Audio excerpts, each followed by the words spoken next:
Narito tayo ngayon upang matunghayan ang nagiinit, nagbabaga at talaga namang usap-usapan at nagtitrending na latest issue ni Ate Erica. Sa pagpapatuloy ay narito muli si Kalingap Val Santos Matubang upang pag-usapan ang issue sa pagitan ni Ate Erica at ng kanyang pamilya, lalong-lalo na sa kanyang lolo na si Lolo Miguel. Dito nga ay makikita natin ang lola ni Ate Erica na ini-interview ni Kalingap Val Santos Matubang. Talagang makikita nga rin na nalulungkot din ang lola ni Ate Erica sa mga nangyayari sa kanilang pamilya at sa mga away na nagaganap. Masaya kayo lahat. Ngayon parang wala na nagbago na lahat. Kahit nasa ng mga anak ko. Nandun sila lahat. Sama-sama. Ngayon ay parang iba na. Iba na dahil sa pera. Gusto ko tahimik na po lang kahit nalita. Kaya muna at ayusin natin lahat yan ha, yung mga bagay na ito. Kasi pagka hindi maayos, pangit naman hindi maayos yung buhay nindo. Sila sa ibang tao, eh sino ba ang magdadamayan? Kaya naman. Eh kung ako rin mawala na rin.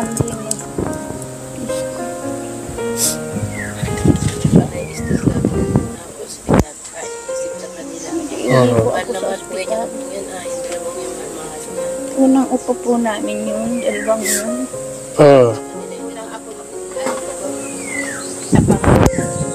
Ang mga apo naman na po maliliit. Nay, apo ba, ano yan? Sila, Erica ba sila may apo nyo sa panganay yun? Panganay namin babae. Okay. So, sila yung mas nakatanda. Apo. Nalimutan na kayo. Kaya kami na hindi nagtatrabaho yun namin. Nasa amin. Kaya nagtataka nga ako bakit bago ang mga ugali nila. Sila sa ibang tao, dito sa amin. Sa ibang tao na dumikit, hindi na sa inyo. Yan ang problema doon. Sige na ya. Alisin natin lahat yan, yung mga ganong problema. At yung tao kasi mahirap ba eh. Anong lupa ito? Kasi yung lupa ito? Ay, yung lupa ito. Ano ka na kayo dito? Dito kayo pala. Kayo tao dito eh, alaga. Sino may-ari nito? Ranjidis po, Edna. Taga-Mercedes. Ano problema na pag inayos yung bahay nila? Makikita rin natin dito, tinanong ni Kalingap Val kung ilang taon na ba ang lolo ni Ate Erica. Talagang nalaman nga ni Kalingap Val ang age nito ay medyo nalungkot siya dahil masyado nang matanda si Lolo Miguel para magproblema pa o masangkot pa sa mga ganitong away at mga issue. Kaya naman nalulungkot nga rin si Kalingap Val dahil hindi pa rin ayos ang kanilang pamilya. Bakit? Nagkakapira naman ako. So para paano, yung mga anak ko naman nabigay sa akin, mas 500. Anak naman ako nagtatrabaho doon, 1,000, 500. Dahil napadala naman sa akin. Pag ako'y nalagas-lagas dito, may korda din ako dito. Hati naman kami ng may-ari. Kaya hindi ako i-interest man sa kanilang. Ilan taon ka na tayo? Ako na ay 60, na ako. Double 6 na. 66 si nanay. Ano yan, 63. Mas matanda po kayo. So, alam ko lang po kasi yung pinost na sa social media kung totoo yun. Pala, parang pera ka ng gatlo para sa materialis pala yan. Materialis lang po yun, ang nahawakan. Yung po ang totoo, maski kanila, materialis lang binili ko nun. Pero kanilang pira, yun di sa akin. So, yung tindahan mo ba dyan ay, dahil yung tindahan niya galing sa... Kayo pa po yan, kay Ruel pa yan. Kaya sa asawa niya. Yung pero lubos na yun. Yung laman ng tindahan. Yung bahay. Okay. Hindi yung laman ng tindahan, lubos na yung kay Royal dati. Yung pong bahay po, ano pa po yan, yung tinutulong pa po yan ni Sir Will. Hindi yun naman ang tindahan. Yan po sa sahod na po. Sahod na sa sawa mo. Wala kay Erika dito. Wala. Sabi, ang kwento, mayroon kay Erika dito. Ha? Inaambing nila. Turis na kung hindi daw po kay Erika, hindi ako magkakatindahan. Sabi mo gano'n? Hindi po ako mga ina. Kung hindi dahil kay Erika, wala kay tindahan. Pero hindi totoo yun. Ito mga kalingat po, kasi mga kalingat po nila. Grabe naman. Ano mo sa ng puso mundo? Ito may naman pa ate. Ha? Wala naman pa. Kuha ng mga gastusin sa luluto. Dito na. Okay. Ito ng bahay niyo rin. Asawa mo? Sa Manila po. Hindi ko padala siyang pera sa inyo. At sila sa alam natin. Sa araw. Iba na nag-asikaso. Ako lang po. Lahat. Wala naman po yung iba ko pong mga kapatid. Galit sila sa iyo ha. Kaya daw po. Kasi ako po kasi ang naglantad ng ano nila. Butot ka nilang tanong. Nilagyan din ng montage ni Kalingap Val ang bahay nila Lolo Miguel na sira-sira na daw at hindi pa rin napapagawa. Kaya naman dahil mabait at talagang gusto magkalingap ni Kalingap Val ay tutulungan niya sila Lolo Miguel na magpaayos ng kanilang bahay.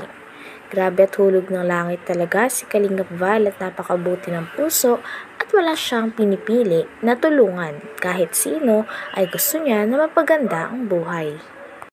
Ito yung dapat tutulungan eh. Noon, di ba? Na-scout ito ng Kalingap partners natin. Pero divert kay Erika yung tulong po. Kasi naging Kalingap Angel po yun. Yung nga problema, binabag ni Kalingap Rab. Umayaw po. Yung pala po ay nagapang na. No? Meron na silang usapan nila sila may at binawi po yung pera ng 1 milyon na ibigay kay Kalingap Rab para pagawa ng bahay kina Erika. Mga kaibigan. Yun ang gusto lang na magawa natin. Pero sana mga po mga kaibigan, hindi mabago yung Panginoon. Pagsingin doon sa lulot po nila. Kaya ba yan? Yun kung ikaw po nakikinig, nakikinig sa ating video ngayon. Ano masasabi niyo po? Yung mga sinabi nila. Ang lang matanda. Dito ako para tulungan po sila. Kasi nagtawag sa atin, nag-chat, nag-text. At yun po humingin tulong sa atin. Although sila po ay, si Erika po ay nagka-problema.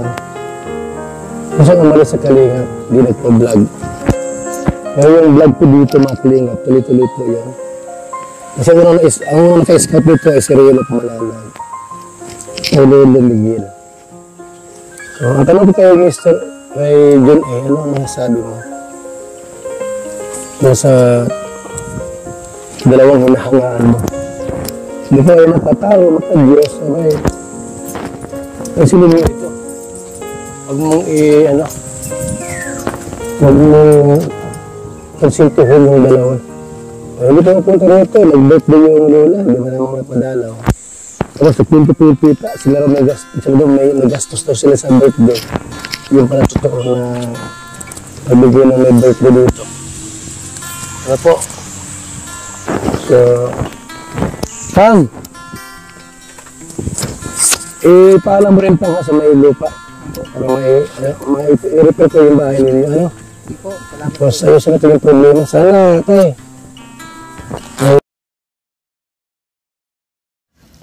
Hanggang dito na lamang muna ang ating nag-iinit, nagbabaga, pinag-uusapan at talaga ng mga nagtitrending na latest issue ni Ate Erika. Maraming salamat sa inyong panunood. Hanggang sa muli. Bye!